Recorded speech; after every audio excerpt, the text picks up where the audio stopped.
The morning Nelson Sutton rode into Caldwell, Kansas, in the spring of 1878, he had $40 in his coat pocket, a horse named Biscuit with a bad left knee, and a dream about land that had kept him awake through 3 states and 2 hard winters. But none of that would matter as much as the single raised hand that would change the entire course of his life before the week was out. He was 31 years old, broad in the shoulders and lean in the middle, with sun-darkened skin and eyes the color of creek water in summer, that particular shade of gray-green that made people look twice without always knowing why. He had ridden up from Texas, where he had spent 4 years working cattle for a rancher named Beaumont who paid fair wages and asked no questions about a man's past, which had suited Nelson just fine. He had saved carefully, spent little, and when he heard talk of the Kansas land offices opening new parcels along the Cimarron Strip border for settlement claims, he had shaken Beaumont's hand, packed his saddlebag, and pointed Biscuit north. The town of Caldwell sat at the edge of civilization like a man leaning too far over a fence. It was a cattle town first and everything else second, and the main street smelled of dust and livestock, and the particular sharp tang of ambition that collected in places where men came to change their circumstances. Storefronts lined both sides of a wide dirt road still churned from the previous day's cattle drive, and wooden boardwalks kept people's boots from disappearing entirely into the mud that gathered at their edges when it rained. There was a general store, a livery, 2 saloons, a hotel with 6 rooms and a reputation for lumpy mattresses, a church that doubled as a schoolhouse on weekdays, and the land office, a low, square building with a hand-painted sign that Nelson stared at for a long moment before dismounting. He tied Biscuit to the post outside the livery and paid the young stable boy 2 cents to see that the horse got water and a look at that front left leg, then walked the length of the main street to get the shape of the place in his mind. He was a man who liked to understand his surroundings before he committed himself to them. It was a habit that had served him well, and one that had occasionally made people think he was slow or suspicious when he was simply careful. Outside the general store, 2 older men sat on a bench in the afternoon sun, working their way through a conversation the way old men do, thoroughly and without particular hurry. Nelson tipped his hat to them, and they nodded back with the measured approval they gave to strangers who were well enough dressed and sober enough in their manner to pass initial scrutiny. He was about to push through the door of the general store when he heard a voice from somewhere above him, a clear, even voice, neither soft nor hard, that said, "That beam is going to come down if you nail it that way. You need to reset the angle." Nelson looked up. On the second-floor balcony of the building next to the general store, which appeared to be under construction or renovation, a woman stood with her hands on the railing looking down at a man on a ladder below her. She was perhaps 27 or 28, with dark hair pulled back in a practical knot, and a face that struck him the way certain landscapes do. Not because they are conventionally beautiful, though beauty was certainly part of it, but because there was a kind of intention in the arrangement of her features, as if every part of her face was doing exactly what it meant to do. Her dress was dark blue and practical, with none of the decorative excess that town women sometimes favored, and she held a folded paper in her hand that Nelson suspected was some kind of architectural drawing. The man on the ladder, a broad, red-faced fellow of about 50 with a carpenter's belt, looked up at her with the particular expression of a man receiving advice he did not fully welcome. "Miss Lockhart," he said, "I have been framing buildings since before you were born." "I know that, Mr. Hicks," she said pleasantly, "and you frame them beautifully, but the lumber for this beam is green-cut, which means it will dry and twist over the next 6 months. If you nail it at that angle, the twist will pull the entire north wall out of plumb. You need to set it 10 degrees toward the outside so that, when it dries, it pulls true." There was a pause. Mr. Hicks looked at the beam. He looked at his nail. He moved the beam 10 degrees. He did not say she was right, but the act itself was admission enough.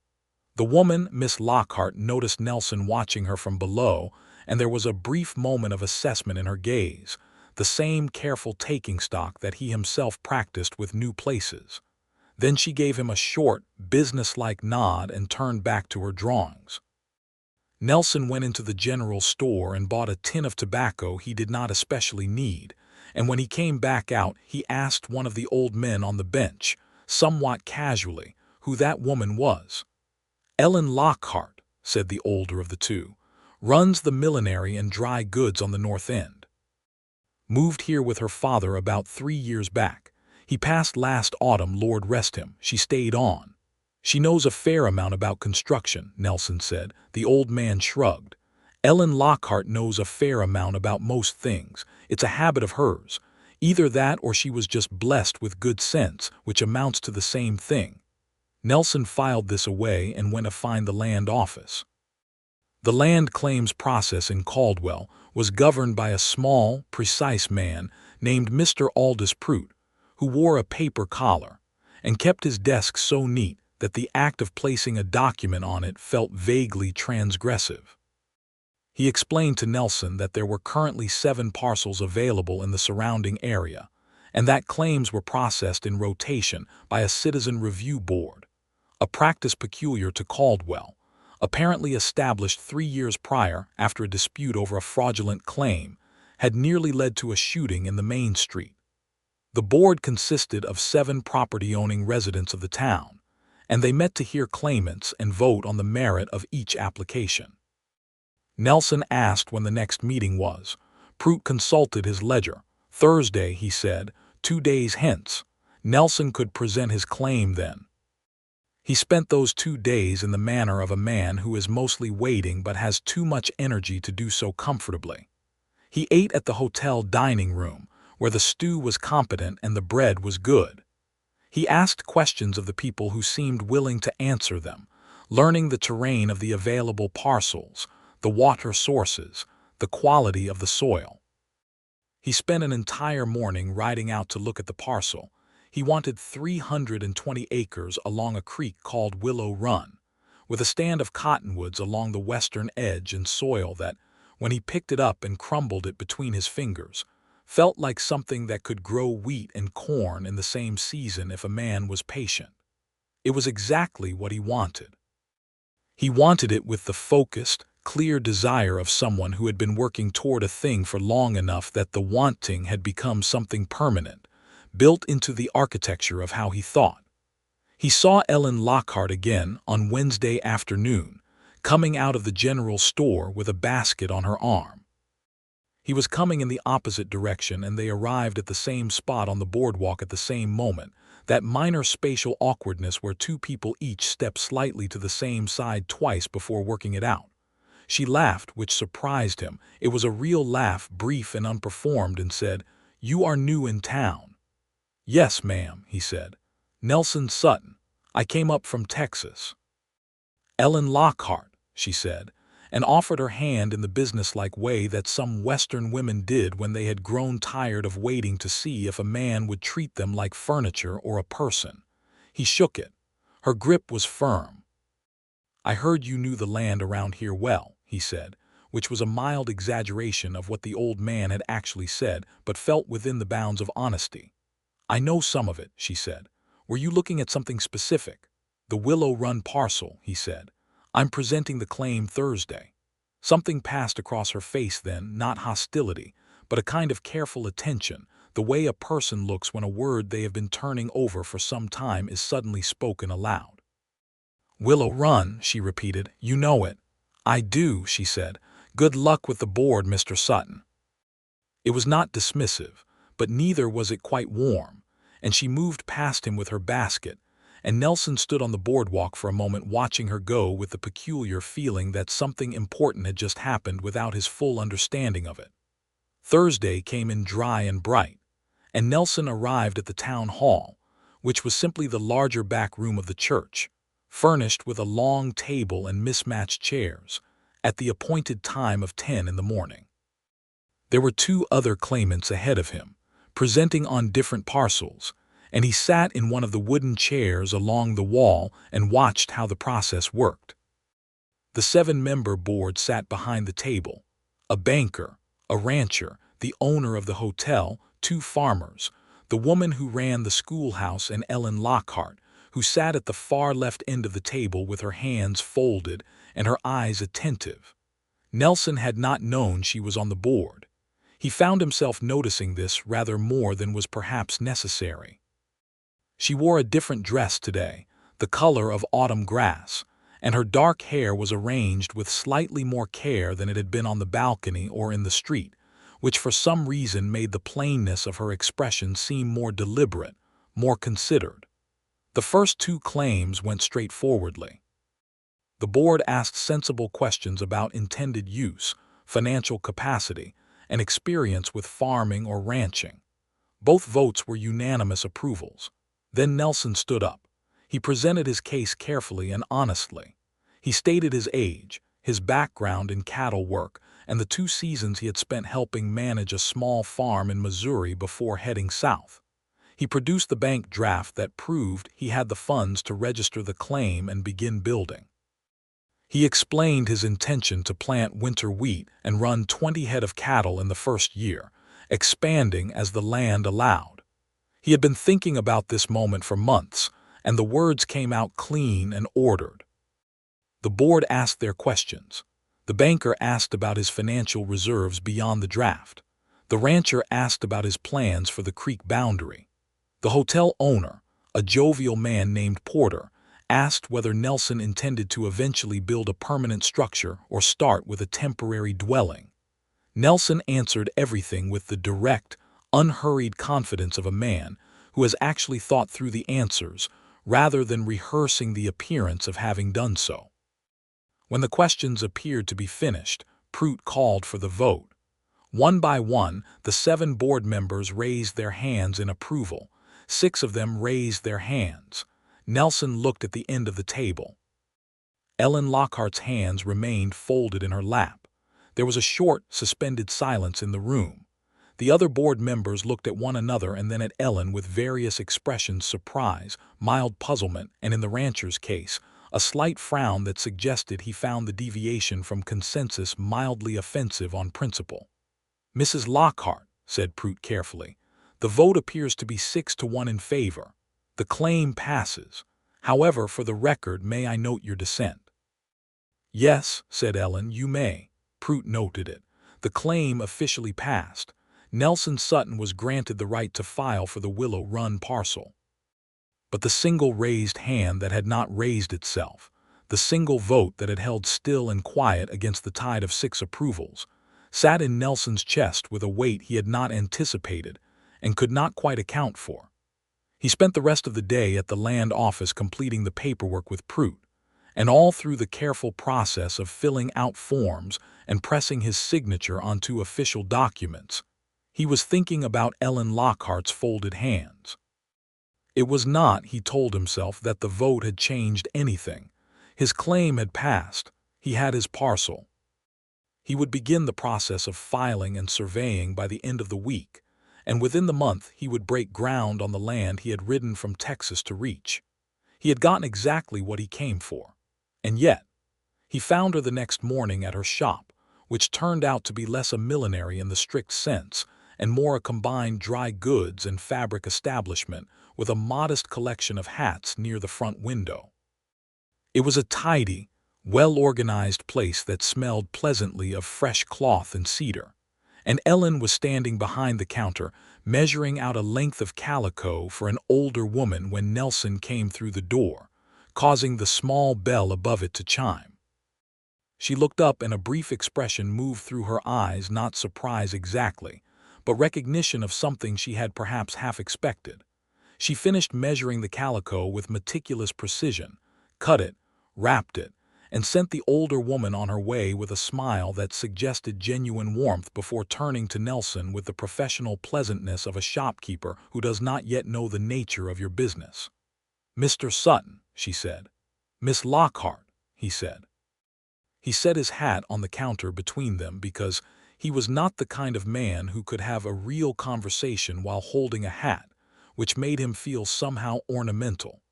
"I wanted to ask you about your vote." She did not seem surprised by this. She also did not seem alarmed, which interested him.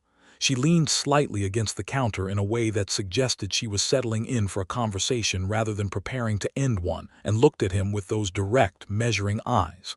"What about it?" she said. "I passed," he said. "I'm not here to contest anything. I have my claim and I am grateful for it. But you were the only person in that room who voted against it, and I would like to understand why. You asked me no questions during the hearing. You gave no indication of concern, and then you did not raise your hand." "No," she agreed, "I did not. May I ask the reason?" She was quiet for a moment. Not the silence of someone choosing between the truth and a comfortable evasion, but the silence of someone choosing which part of the truth to begin with. "The Willow Run parcel," she said finally, "borders my father's land on the northern edge. The land he deeded to me when he died, 40 acres along the creek." Nelson was still. "I did not know that." "No," she said. "You would not have necessarily. The deed was recorded with the county, not with the land office here. My father settled independently, not through the Caldwell board. He came out from Ohio in 1873 and took up that land under a direct homestead filing." "The two parcels are adjacent," Nelson said slowly. "Adjacent and sharing the creek," she said. "Willow Run runs through my land for about a quarter-mile before it crosses into what would be yours. There is a natural spring on your parcel that feeds the creek. If you dam that spring or divert the water for irrigation, and most farmers do, eventually, because it is the sensible thing to do, the water level in my portion drops by roughly half. I have seen it happen twice on other creeks in this county." Nelson absorbed this. He turned his hat slowly in his hands, which was a habit he had when thinking. "You voted against my claim because you were afraid I would dry up your water," he said. "I voted against your claim," she said carefully, "because I did not yet know whether you would be the kind of man who would think about the effect of his water management on a neighbor, or the kind of man who would not. And I had not been given the chance to find out, because the board process does not include questions about water sharing practices, which I have pointed out before and will apparently need to point out again." There was no accusation in her voice. There was simply a clean, factual laying out of a grievance that was genuine and considered and deserved to be spoken plainly.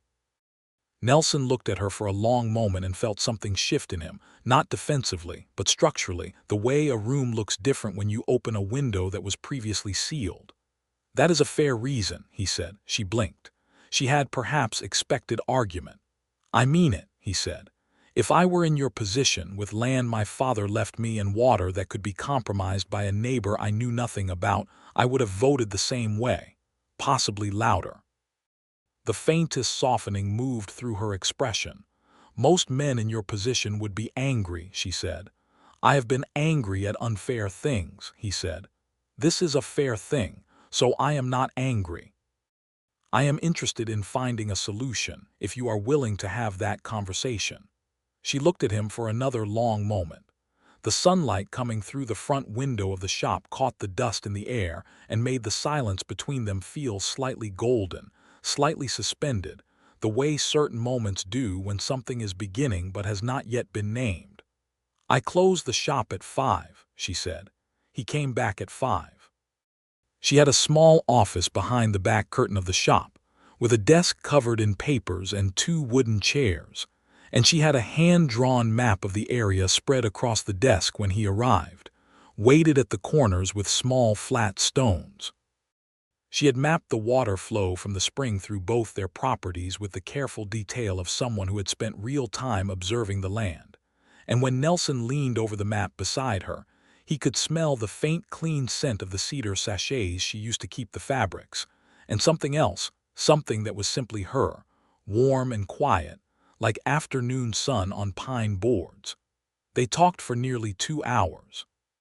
Nelson had not talked that directly or that honestly about his land plans with another person since he had left Texas.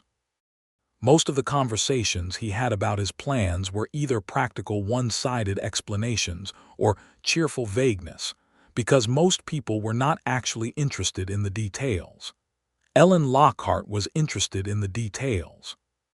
She asked precise questions and added precise information of her own, and by the time they had worked out a rough water use agreement, he would maintain the spring unobstructed and divert no more than a third of its flow to his irrigation channels, and in dry years they would consult before either of them made changes to the water course.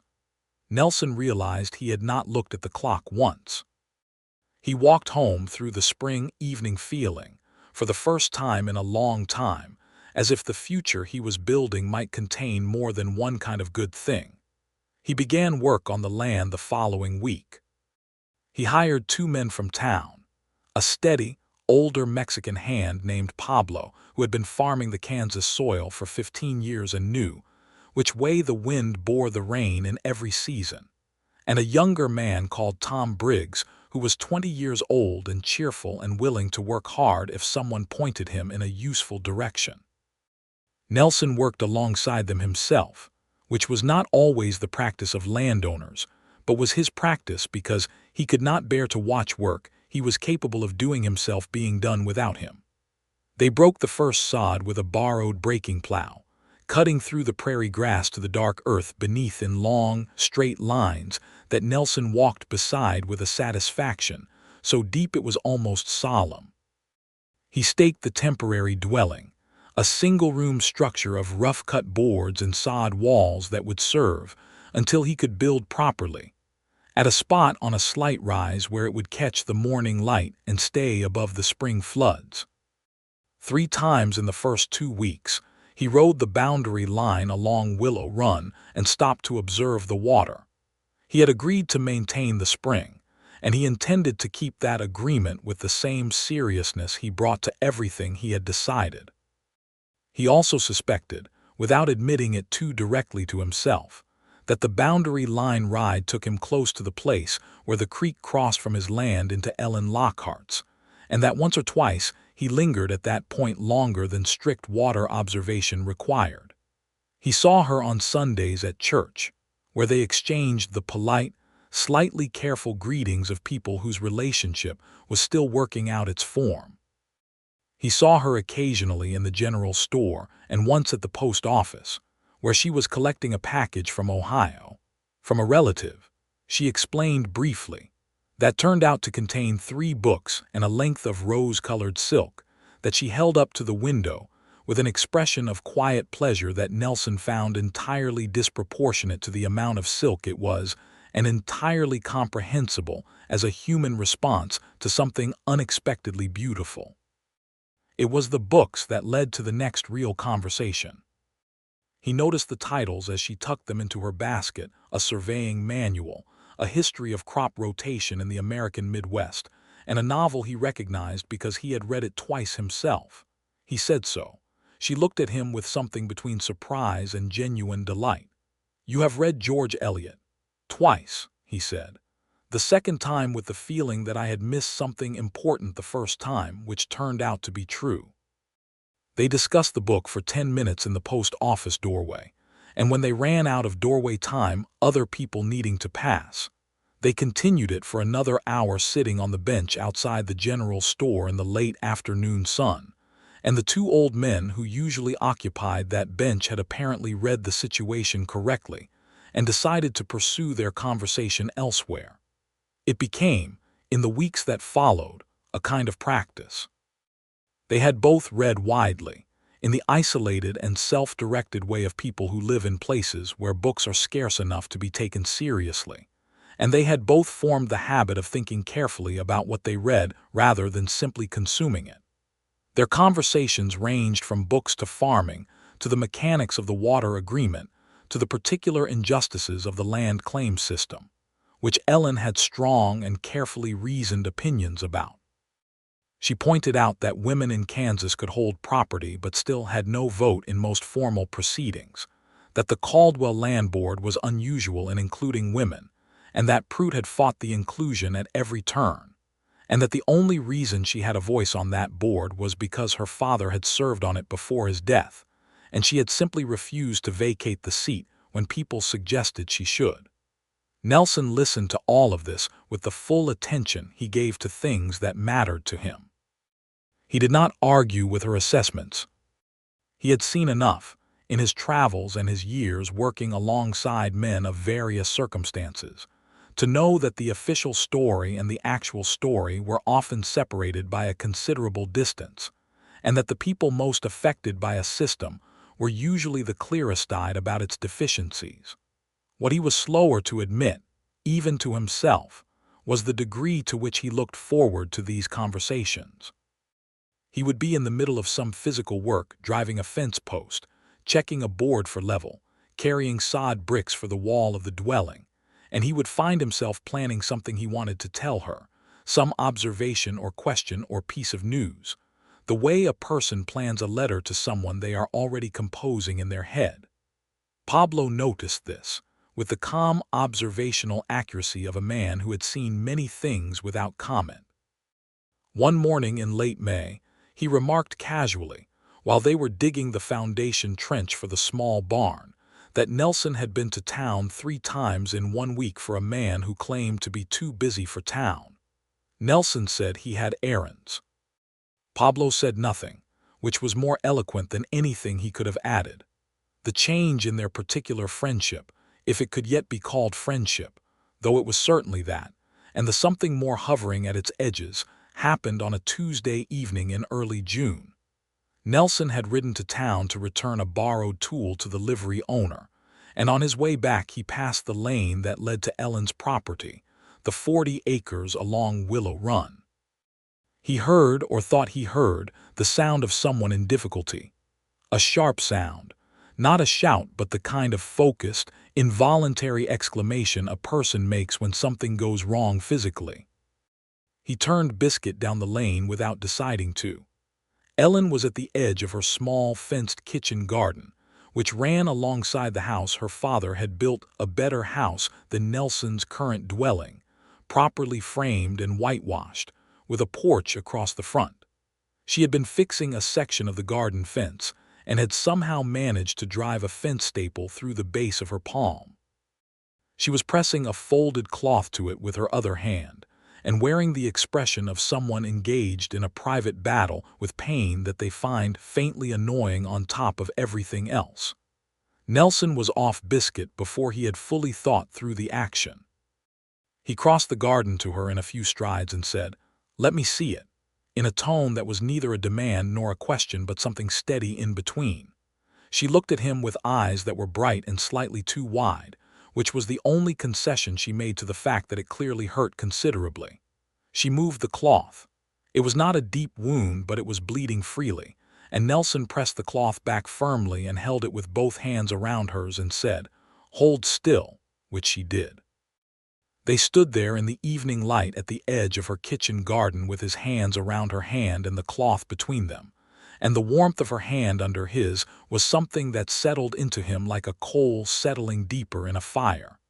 He did not look at her face at first, because he was focused on the wound, but after a moment, when the bleeding began to slow, he did look up.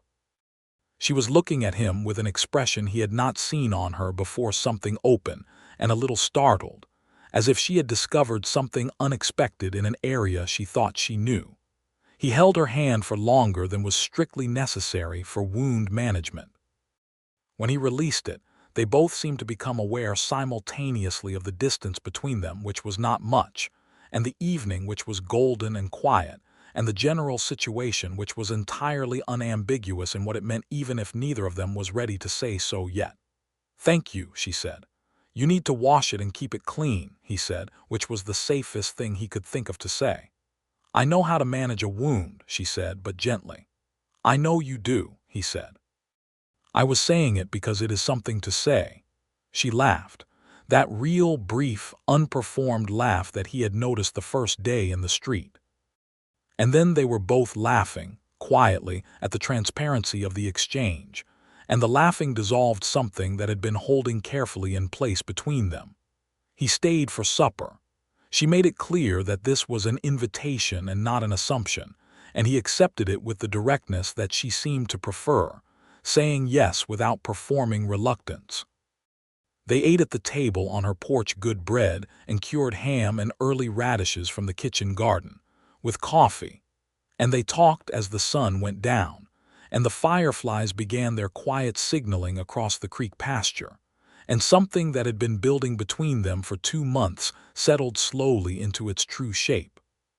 She told him about Ohio, about her father and the years she had spent helping him in his hardware business there, about the particular loneliness of being a practical-minded woman in a place that found practicality in women vaguely improper.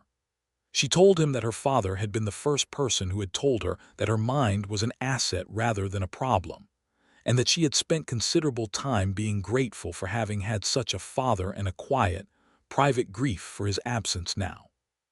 He told her about Texas, about the years of cattle work and the long stretches of solitude that had sharpened his own thinking, about his father who had died when Nelson was 17 and left him the necessity of becoming capable in a hurry, about the land in his chest that had been an idea for so long it sometimes felt more real than the actual parcel along the creek.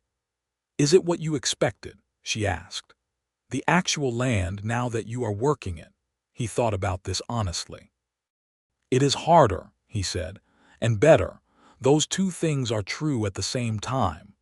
She nodded as if this was precisely the answer she had expected to hear from a person who was telling the truth.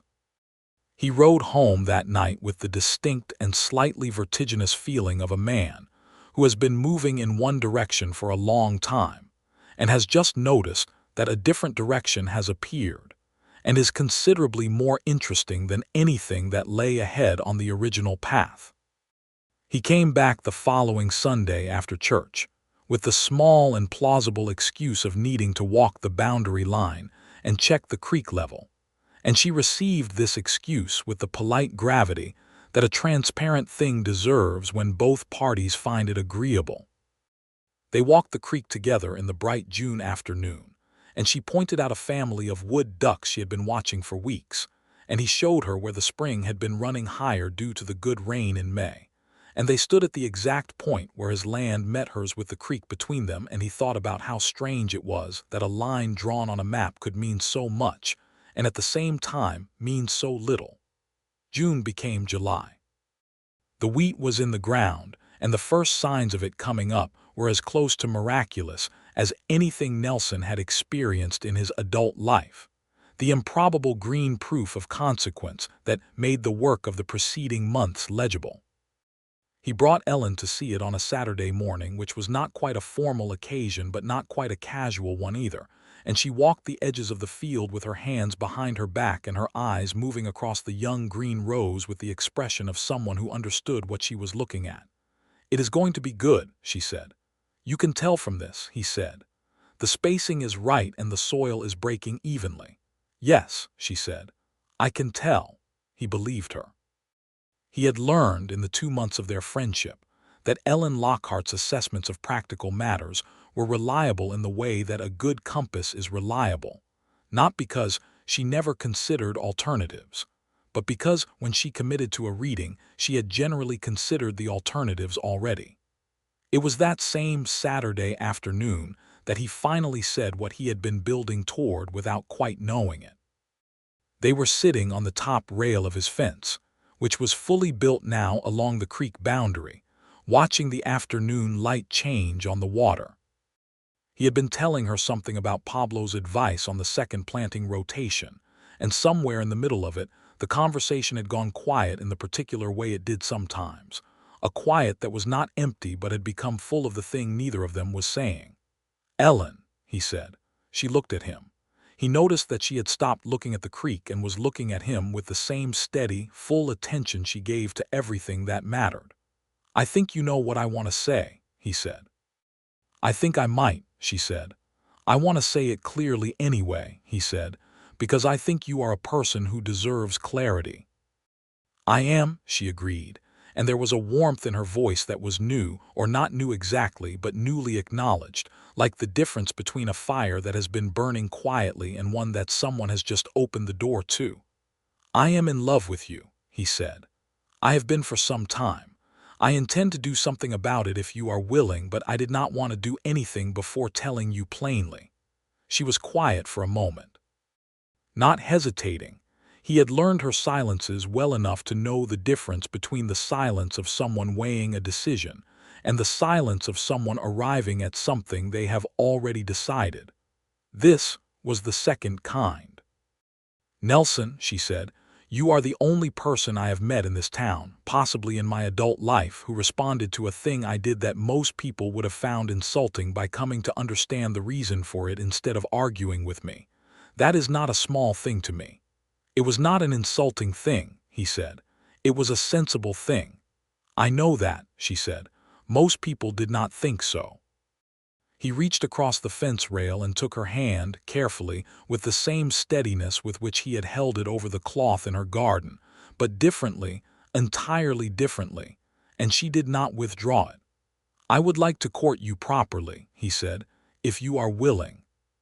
She turned her hand in his so that their fingers linked, and she looked at him with an expression that made the whole summer afternoon feel like an answer. "I am willing," she said.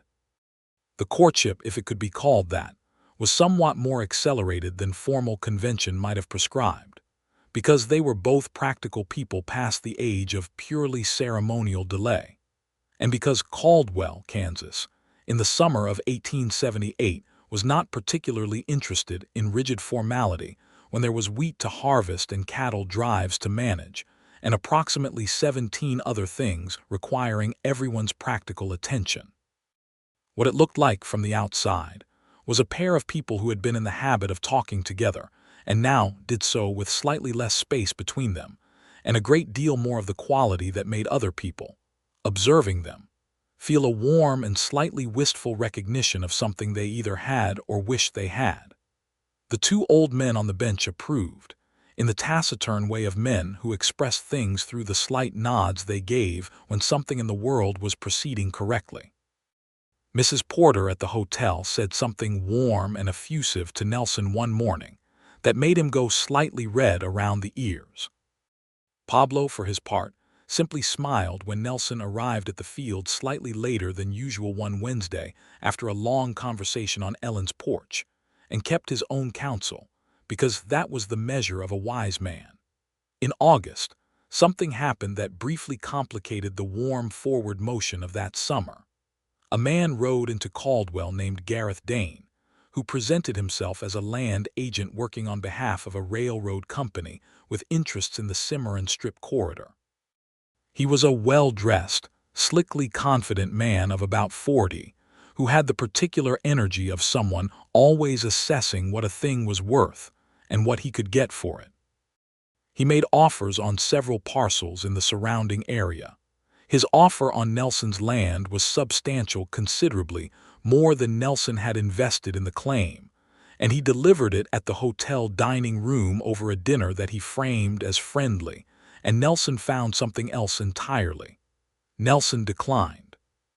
He declined without much deliberation and without visible regret, and Dane looked at him with the mildly incredulous expression of a man who was not accustomed to hearing no from people he had assessed as practical. "The railroad is coming through this corridor," Dane said pleasantly. "That is not a matter of if, Mr. Sutton. It is a matter of when. When it does, the value of your land will be affected in ways that may not favor a small independent farmer. I am aware railroads have complex effects on land use," Nelson said. "I have seen it in Texas. I still decline." Dane spread his hands. "Consider it. My offer stands for another week." Nelson would have left it there, but Dane had also made an approach to Ellen, which Nelson discovered the following morning when she told him about it herself, directly and without delay, because she was that kind of person. "He came to the shop yesterday afternoon," she said. "He made an offer on my 40 acres. He was more persistent than I would have preferred." Nelson set down the coffee cup he had been holding. Persistent how? He implied that a single woman holding land in a railway corridor was making a decision she might come to regret, she said. He was entirely civil about it, but the implication was clear enough. Nelson was quiet for a moment with the particular stillness of a man working carefully to remain reasonable. "Did he threaten you?" "Not in any way that could be proven or formally objected to," she said. "He was too careful for that. But I understand the shape of a pressure when I feel it." "Do you want to sell?" Nelson asked. She looked at him steadily. "Do you?" "No," he said. "Then neither do I," she said. He admired her for this. He also went that same afternoon to speak to Aldous Prute and to the county sheriff, a sensible man named Hargrove who had been operating in the Caldwell district long enough to know the difference between legitimate commerce and the kind of pressure that wore commerce as a costume. Hargrove could do little formally, because Dane had stayed carefully within the law, but he spoke to the man at the hotel, and the following morning Gareth Dane's horse was no longer at the livery. He had moved on to the next corridor, presumably, to find people less inclined toward refusal. The wheat harvest in September was everything Nelson had believed it would be. Pablo had predicted it and Ellen had confirmed it, and Nelson walked through the cutting with a feeling of completion that was not simply about the wheat, but about everything the wheat stood for: the distance traveled, the years of saving, the long-held certainty that somewhere ahead of him there was a piece of ground that would be his in the way that nothing rented or temporary could be, and that if he was patient and careful he would find it.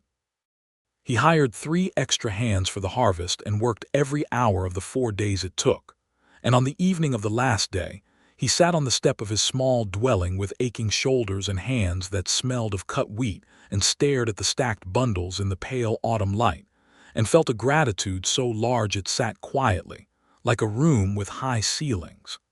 Ellen came on the last evening. She brought bread and cold roast, and a jar of apple preserves she had made herself, and they ate outside with Pablo and Tom Briggs in the cooling evening air, and there was a ease and warmth in the group of them that Nelson recognized as the beginning of something he would one day call simply home. He asked her to marry him in October. He did it on a Sunday afternoon at the point on the creek where the 2 properties met, the place where he had first explained the water agreement, and where they had stood together more times than he could count. The afternoon was cool, and the cottonwood leaves were going to gold, shaking loose in the small wind and drifting down to the water, where they spun slowly on the current. He had no ring to offer her yet, which he acknowledged honestly, and he told her he had been considering how to say this for several weeks, and that every formal version of it that he rehearsed felt less true than simply saying it plainly. So that was what he intended to do. "Ellen," he said, "I know what kind of person you are. I know you are capable of a full and independent life without me in it, and that you do not need to be married to be whole or secure or content. I know all of that. And I am asking you anyway, because I think what we have together is not something either of us would build again with someone else, and because the thought of walking this land alone for the rest of my life, when I have walked it with you, is something I cannot get my mind to settle on any more." She was looking at him with the open, slightly startled expression he had seen for the first time in the kitchen garden, when he had held her hand over the wound, but steadier now. "Settled into something permanent." "Yes," she said. "Obviously, yes." He laughed at the obviously, and she laughed too, and he took both her hands in both of his, and they stood in the October creek light with the gold leaves falling, and neither of them said anything else for a while, because nothing else was necessary. They were married in December, in the church that doubled as a schoolhouse, in a ceremony that Caldwell turned out for with the combination of warmth and collective satisfaction that small communities feel when something has gone correctly. The 2 old men from the bench sat in the front pew. Pablo sat behind them, pressed and solemn and deeply pleased. Tom Briggs sat beside him and cried a little, which he would later deny. Mrs. Porter had pressed Nelson's good shirt and lent Ellen the use of her parlor for the wedding morning. The schoolteacher, who also played the church organ, played 3 hymns that filled the plain wooden space with something nearly too large for it. Ellen wore a dress she had made herself from the rose-colored silk that had come in the package from Ohio, and Nelson, looking at her coming up the center of the church, thought that he had never in his life understood the word beautiful quite as clearly as he understood it at that precise moment. They were married by the minister, whose name was Reverend Calloway, a thin and sincere man who gave a brief and entirely sensible address about the nature of partnership and the moral weight of keeping promises. And then it was done, and they were standing outside in the December cold with the whole small town around them.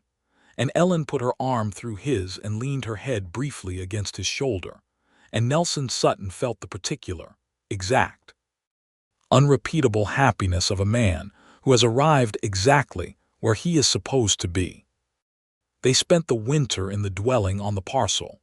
Nelson had been building the real house since September, framing it with the kind of care that suggested he was thinking about permanence rather than adequacy, and it was nearly finished by the time they were married. By January, the walls were up and the windows were in, and the fireplace, which Nelson had spent considerable time getting right because Ellen had specific and well-reasoned opinions about the angle of the flue, drew beautifully and threw heat across the main room in a wide, even arc. They worked the property together, which was their natural mode. Ellen kept the shop in town through the week and came home in the evenings to the house along the creek, and Nelson managed the land through the day with Pablo's help. And in the evenings, they sat by the fire and read and talked, and sometimes played cards, and sometimes did none of those things but just sat in the warmth of the same space, with the comfortable, unperformed ease of two people who have chosen each other completely. She was, he discovered, an even better companion in the private domestic world than she had been in the public one. She was funny in a dry, oblique way that he loved, producing observations about human behavior with the same practical precision she brought to carpentry assessments or water flow calculations. She was a better cook than she had led him to expect, and he was a worse one than he had led her to expect, which they resolved with a division of labor that suited them both. She had strong opinions about where things should be kept, and he had strong opinions about how tools should be stored, and they negotiated these with the same directness and occasional spirited disagreement that they brought to everything, and then arrived at sensible solutions and moved on without residue. He learned that she sometimes woke before dawn and lay in the dark, thinking about things she had not finished solving, and that on those mornings it helped to talk rather than to lie in silence. So he trained himself to wake with her, and they had some of their best conversations in those dark, quiet hours before the light came.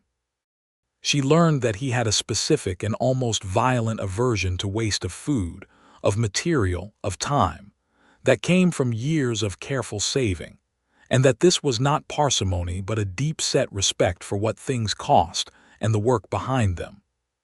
She began, with her characteristic efficiency, to find the places in her own habits that did not meet this standard and to quietly adjust them, not because he asked her to, but because she had thought about it and agreed with the underlying principle. Spring came again, their first spring together, and Nelson planted the second season of wheat with an expanded field and a rotation plan he had worked out over the winter with Pablo's input and Ellen's annotation of the crop rotation book from Ohio. The work was harder in the second year, somehow, because the expectations were higher, but it was also more confident, and there is a particular quality to confident work that makes it feel different in the muscles, less anxious and more purposeful.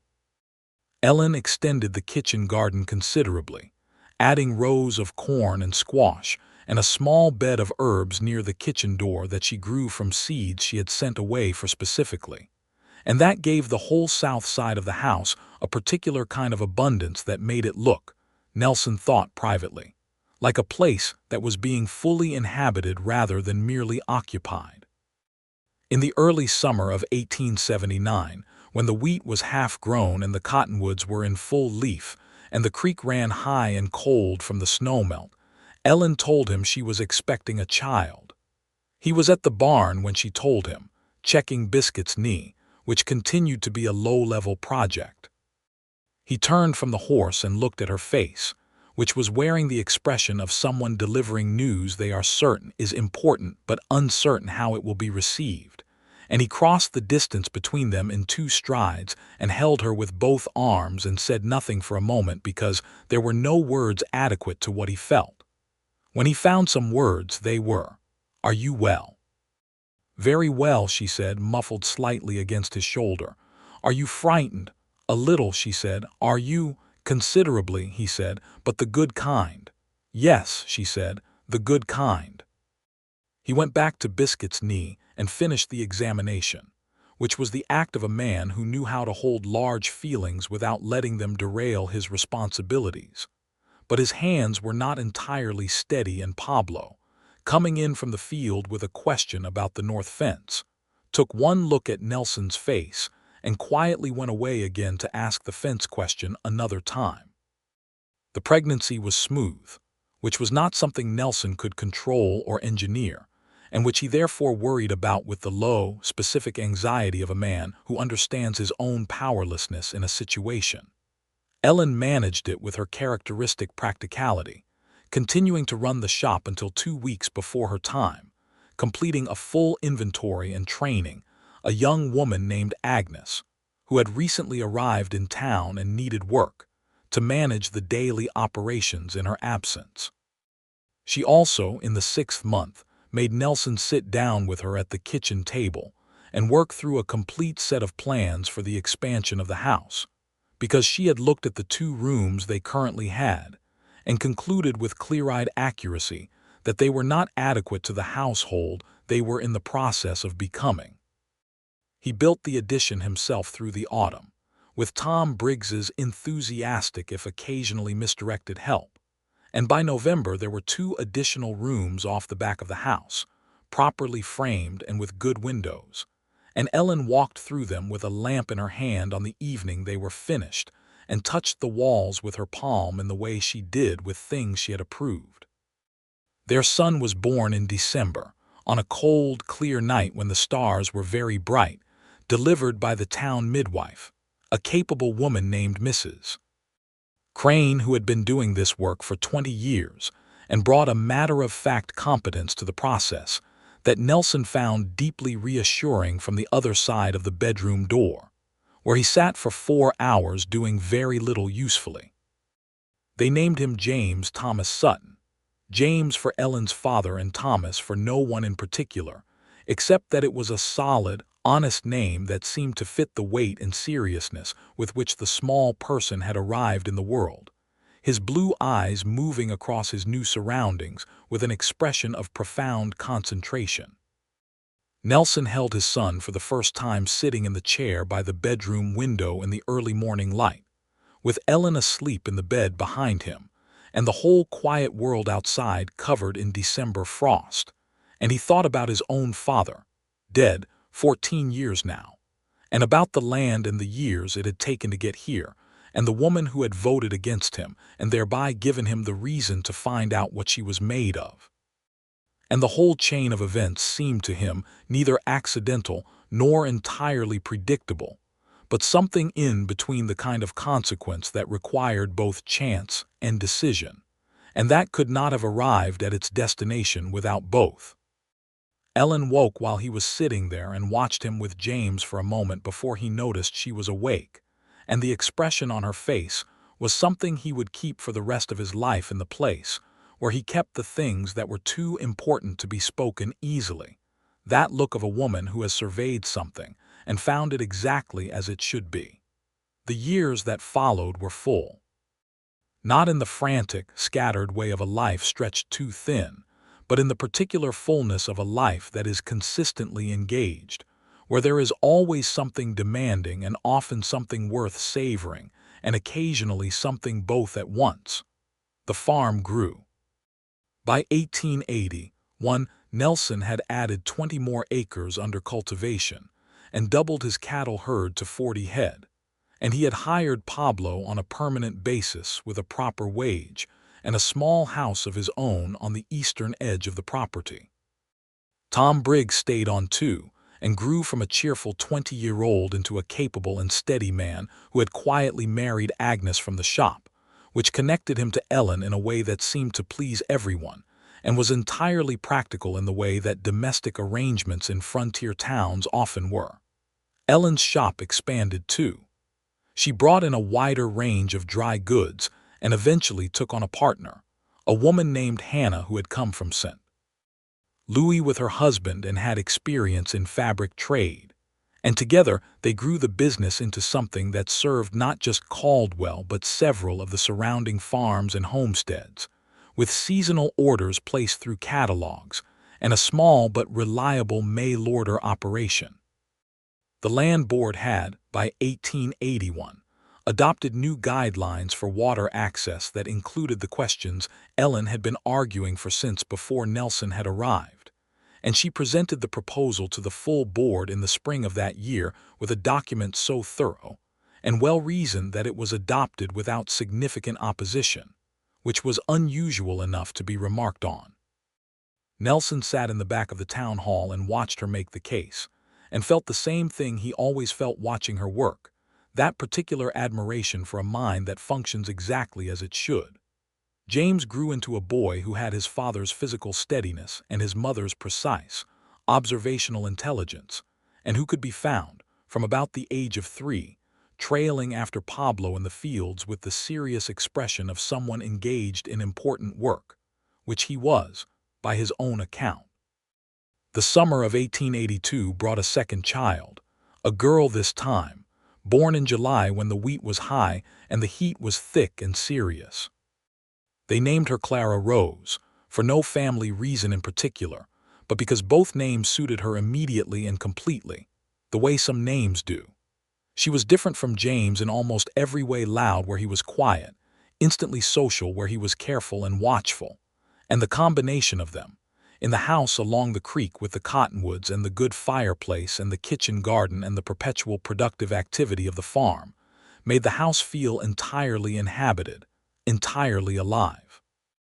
Nelson looked at all of it sometimes: the fields, the house, the 2 children at the table in the evening lamplight, Ellen across from him with a book or a piece of mending or a map of the property she was annotating for some new plan, and felt the fullness of it in a way that he could not have articulated, not because it exceeded language, but because it was most true when it was not being translated, most real in the direct, unremediate experience of being inside it. They disagreed sometimes, as people who live closely together and care deeply about the right conduct of their shared life inevitably do. They argued once seriously about whether to take out a bank loan for a significant equipment purchase, with Ellen arguing for patience and Nelson arguing for the opportunity cost of delay, and the argument lasted 3 days and was entirely substantive and not at all about the underlying affection, which was never in question. In the end, Nelson agreed she was right, which he acknowledged directly and she received without gloating, because that was the kind of people they were. There were hard years. 1883 brought a drought that tested the water agreement with a seriousness that its original negotiation had only partially anticipated. The spring dropped to its lowest level Nelson had seen, and there were weeks in August when he stood at the creek boundary and watched the water flow with the focused concern of a man whose livelihood is directly connected to a natural system that does not consult human plans. He and Ellen sat down together in the evenings of that summer and worked through scenarios with the same careful, practical collaboration that had characterized their relationship from its beginning. He reduced his irrigation. She let her kitchen garden go partial fallow, keeping only what was essential. They shared the water by the agreement they had made, and both of them came through the drought year with less than they had hoped, and more than some of their neighbors, which was a form of success that they recognized as such. The drought broke in October, and the rains came back in the following spring, and Nelson planted the 1884 season with the specific, vindicated gratitude of someone who has held on through a difficult thing, and come out the other side with the thing they held on for still intact. In the late fall of 1884, Ellen found that she was expecting again. She told him in the evening by the fire, direct and calm, as she told him everything, and Nelson set down his book and looked at her with the same joy that was now layered with depth because it had history in it, 2 years of James, 2 years of Clara, the accumulated evidence of what they had already built. "The house is full enough already," he said. "Yes," she said, with the dry humor he had never stopped finding delightful, "and it is about to be fuller." Their third child was a boy, born in June of 1885, whom they named William Will immediately, from the first day, and who came into the world with a quantity of red hair that Nelson could not account for from either side of the family, but that Ellen said with certainty she had seen in a daguerreotype of her maternal grandmother. Will was a sturdy, cheerful, relentlessly energetic child, who from the moment he could walk appeared to be in the early stages of a project that involved examining every physical object in his environment, and where possible disassembling it to see how it worked. Ellen watched this with the expression of someone who has identified a pattern she recognizes from somewhere, and began quite early to make sure that the objects most in danger of being examined were not irreplaceable. James and Clara, by this point, were a double act of considerable personality. James, at 5 years old, was already following Nelson around the farm with a miniature seriousness that Pablo found extremely entertaining, asking questions about everything and recording the answers in a small notebook that Nelson had given him. And Clara, at 3, was the social ambassador of the household, responsible, apparently, for introducing Will to the world on his behalf whether he required assistance or not. Caldwell changed in those years, as frontier towns changed.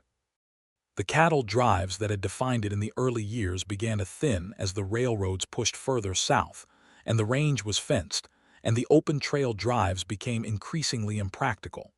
New families arrived, farming the surrounding land in increasing numbers, and the town took on the more settled character of an established community rather than a waypoint.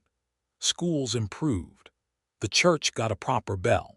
The main street acquired 2 new businesses and a dentist who came through on a monthly circuit. Nelson watched these changes with the interested attention of someone who had arrived early enough to have seen both versions.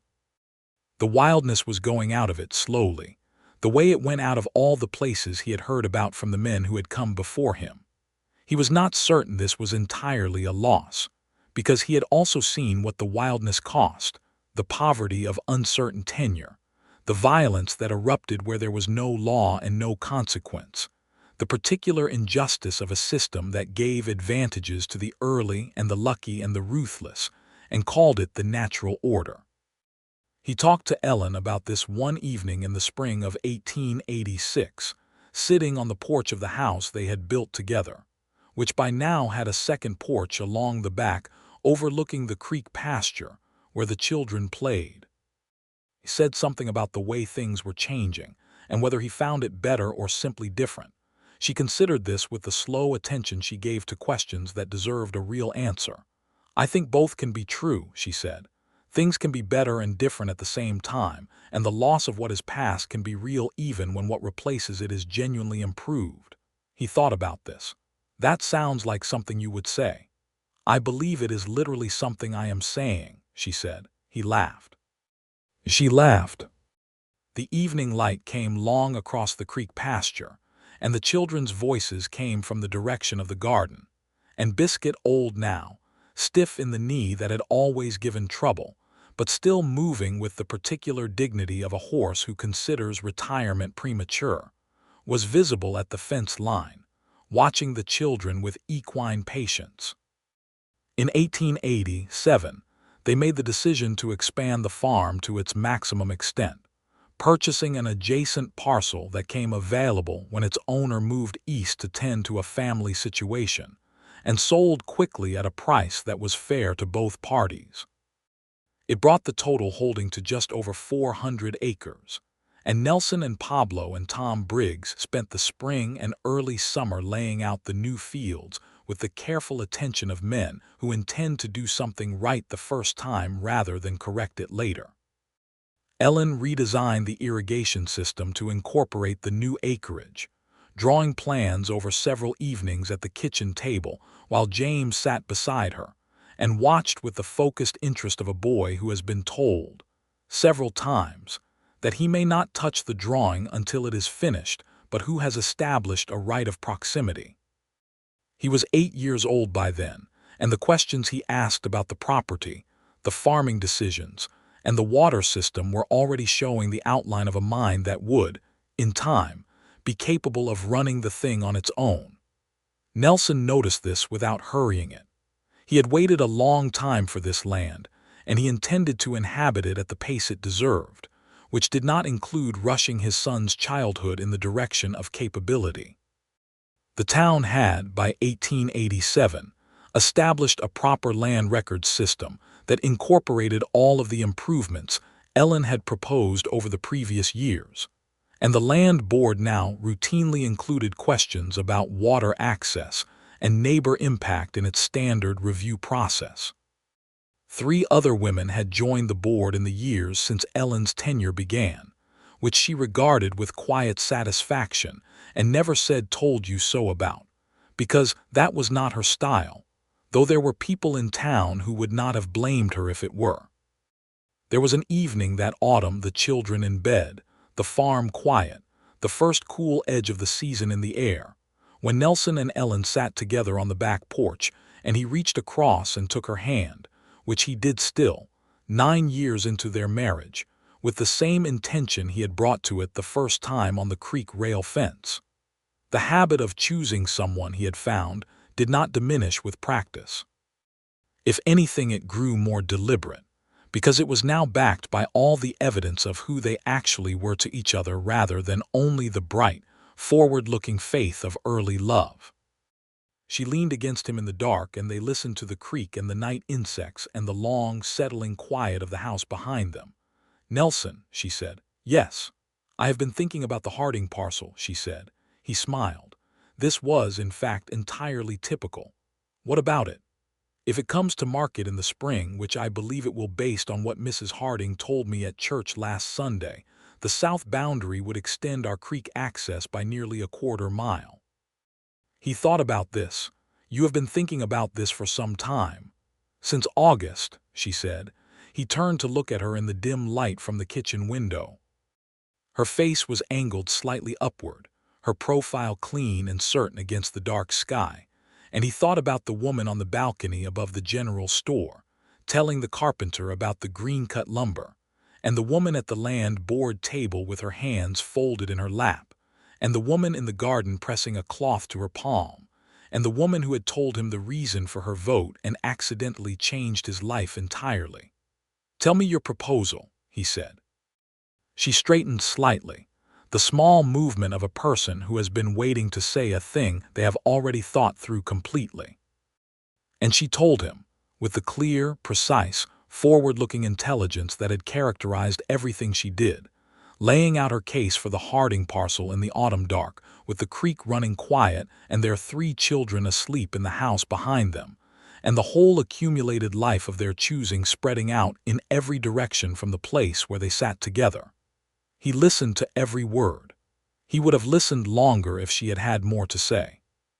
When she finished, she waited for his response with the confidence of a woman who knows her argument is sound, but also knows that the person she is making it to is a man who forms his own judgments and not a mirror. "I think you are right," he said. "I think we should put in an offer as soon as it comes to market." "I think so too," she said. They sat for a while longer in the quiet. The creek moved over its stones with the same unhurried certainty it always had, cold now with the beginning of fall, dark and clean in the moonlight at the edge of the pasture.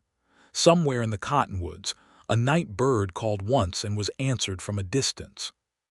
Ellen's head came to rest against his shoulder, and Nelson looked out across the land, his land, their land, the land they had built together out of the vote that had not been raised, and the question he had been compelled to ask, and the answer that had cut through everything unnecessary and arrived directly at the truth. He thought about all the distances he had traveled to arrive at this exact point, all the nights riding through dark country with nothing ahead but the idea of something better, all the careful saving and the long patience, and the day he had walked through the door of the land board and seen a row of hands, and then the one that did not raise itself, and felt the pull of it like a compass finding north. He pressed his lips to her hair briefly, which made her shift slightly against him in the warm, habitual way of someone entirely comfortable in the place they are. "Do you know," he said, "that I have thought many times about what would have happened if you had simply raised your hand with everyone else?" She was quiet for a moment. "So have I," she said. "You would have saved yourself considerable trouble," he said. "Possibly," she said. "Or I would have lost the creek and spent the next 10 years resenting a neighbor. You would never have resented me for that long. How do you know?" "Because you are too practical to sustain a useless emotion," he said. She laughed, the real laugh, the one he had first heard in the street that morning in the spring of 1878 and had been collecting ever since. "That is the most accurate compliment I have ever been given." He held her hand, and she held his, and the night deepened around them, the stars coming out one by one above the cottonwoods, and the creek running and the farm sleeping, and the children breathing quietly in the rooms of the house they had built.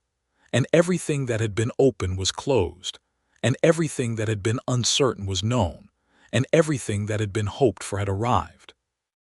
In the spring of 1888, the Harding parcel came to market, and Ellen Sutton made the offer on a Monday morning before the ink was dry on the listing, and it was accepted by Wednesday, and the new boundary line ran along the creek for a quarter-mile further than it had before, and the water agreement was updated accordingly, and the spring fed the creek, and the creek ran through the land, and the land produced, and the family grew, as families do in the steady, accruing way of a thing that is rooted and tended and given time.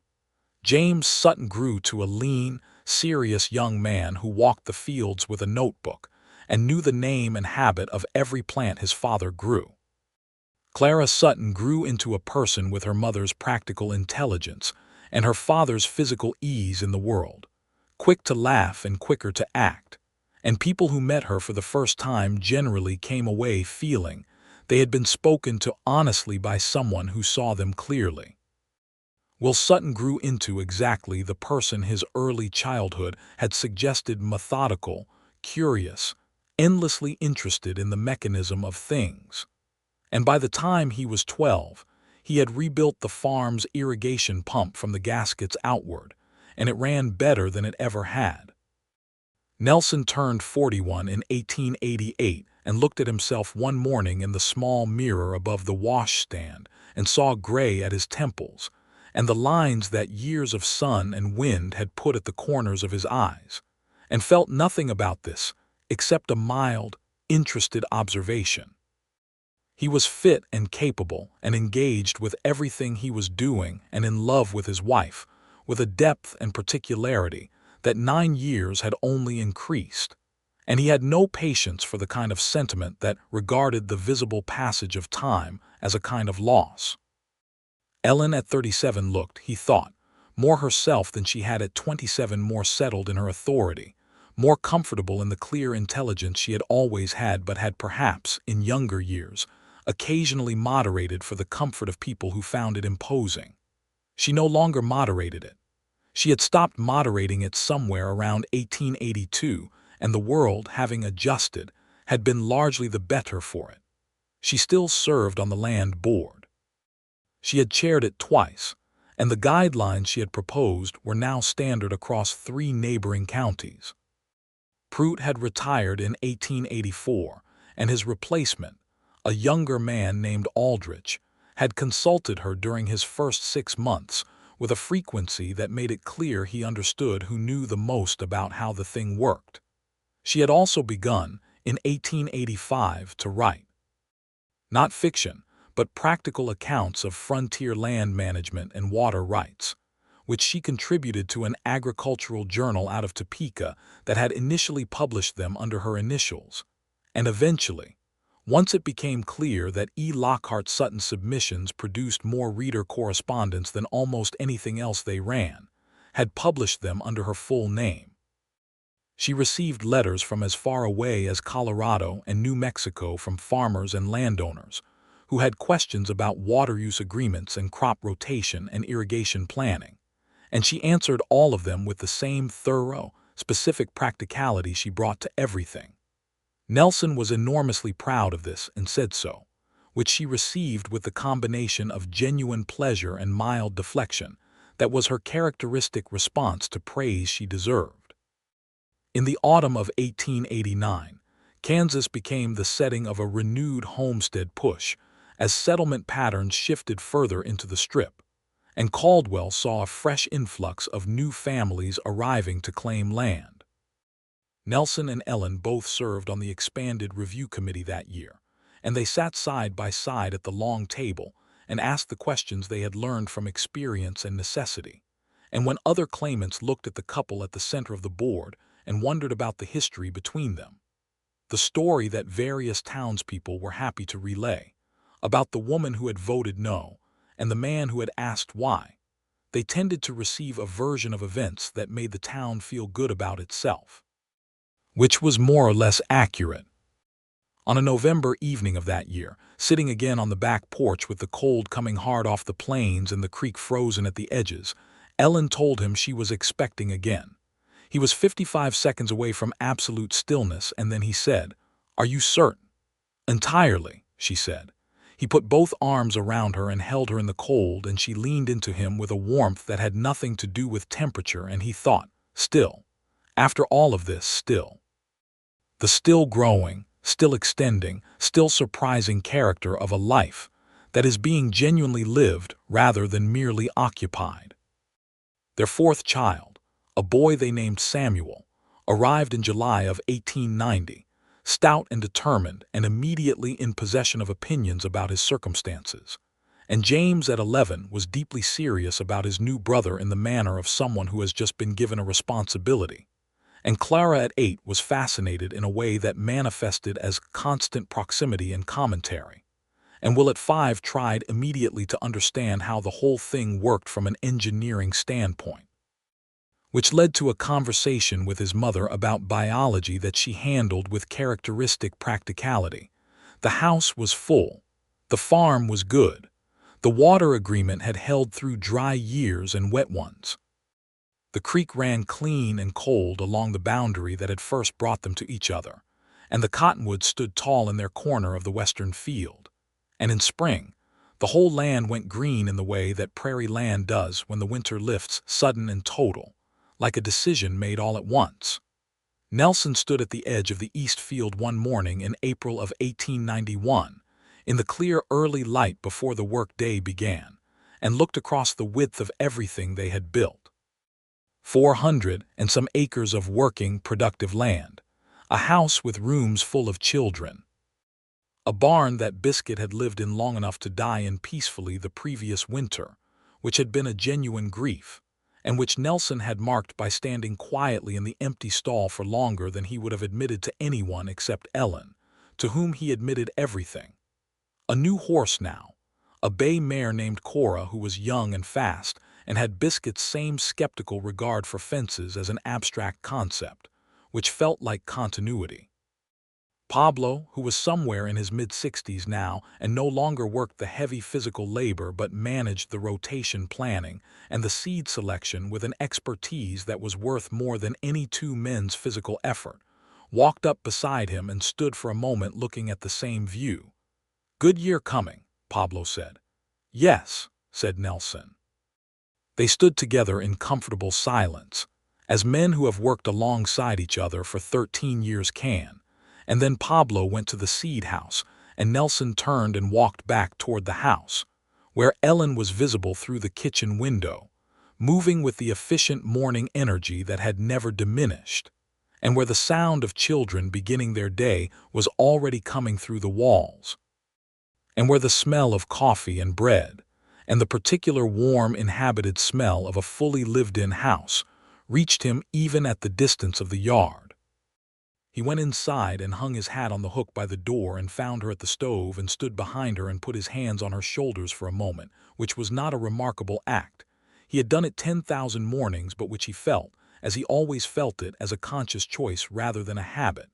She reached up and pressed one of his hands briefly with hers. "Coffee," she said. "Then we need to talk about the south fence before the day gets away from us." "Yes," he said. "James left his notebook in the barn again, and Tom Briggs has it. I will tell him. Samuel was awake at 4. I heard him." "You did not wake up," she said. "I heard him from within sleep," he said. "That is its own skill." She made the sound that was the compressed, quiet version of her laugh, the one that was just breath and the movement of her shoulders.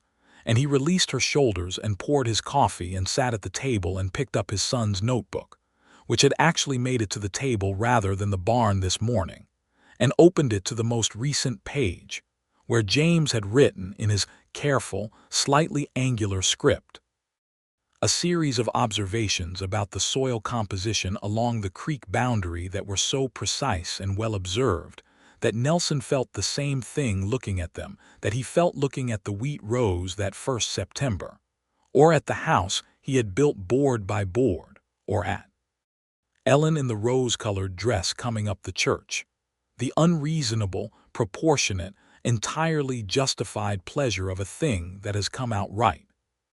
He closed the notebook and set it back and looked across the table at Ellen, who had sat down across from him with her own cup and was scanning the previous day's notes about the south fence with an expression of focused attention that was so entirely itself, so completely her, that he felt the 10 years of her face like one continuous thing, every version leading directly to this one. She looked up and met his eyes, and the morning light came through the window behind him and lit her face evenly, and he thought, This was what he had never recovered from. Not the vote itself, and not even the answer, though the answer had done what he said it had done, opened him up in a way he had never been closed back since, but this. The sustained, accumulated daily reality of a person who was precisely and completely themselves in every exchange, who had never once in 10 years been anything other than the exact person he had first seen on that balcony telling the carpenter about the green-cut lumber, and who remained, in every particular, the most interesting and the best human being he had ever had the extraordinary fortune to have stand beside. "What are you thinking about?" she said. "You," he said. She looked at him steadily for a moment, the way she had looked at him across the fence rail the first time she had told him yes, and across the creek boundary the first time they had stood at the line between their lands, and across the church aisle the day they were married, and across every table they had sat at in the years between. "The south fence," she said. "Then me," he smiled. "Yes," he said, "that is fair." Outside the window, the April morning was coming into its full light, and the land was green, and the creek ran along its course through both their properties, fed by the spring that still ran clean and cold and unchanged. And somewhere in the fields Pablo was assessing the soil, and Tom Briggs was checking the new equipment, and James was probably already at the barn with his notebook, and Clara was probably organizing something with great authority, and Will was probably taking something apart in Samuel. Upstairs was beginning the particular determined sounds of a toddler who has finished sleeping and intends to make this known to everyone in the house. Nelson Sutton looked at his wife across the kitchen table in the morning light and felt the full, grounded, inexhaustible weight of a life that was exactly what it should be.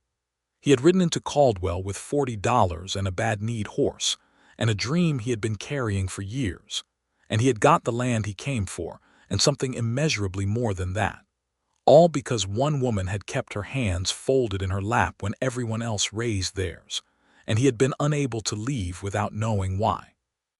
He had wanted to know why, he had asked, and he had never, not for a single day of the years that followed, recovered from the answer, nor did he ever want to.